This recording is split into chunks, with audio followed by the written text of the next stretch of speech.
Hello friends, ఈ చెట్టు కొమ్మలను చూసారా? ఆకులకు బదులు కాయలున్నట్లు కనిపిస్తున్నాయి కదా. వీటిని మీరు కాయలనుకుంటే పొరబడినట్లే. మీరు చూసేది వినేది అంతా అబద్ధం. ఇంతకీ ఇవి ఏమిటో చెప్పలేదు కదా. సరే అయితే వినండి మరి.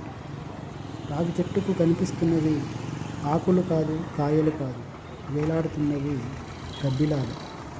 గబ్బిలాలు కేవలం రాత్రిపూట మాత్రమే సంచరిస్తాయి. అలా తిరగడం వల్ల వీటిని నిశాచర జీవులు అంటారు. గబ్బిలం చాలా విచిత్రమైన జీవి. క్షీరదాలలో ఎగరగలిగిన ఏకైక జీవి గబ్బిలం. గబ్బిలం తన రెక్కలతో తలక్రిందులుగా వేలాడుతూ విశ్రాంతి తీసుకుంటుంది. సరే, ఇంతకీ ఇవి ఎక్కడున్నాయో చెప్పలేదు కదా.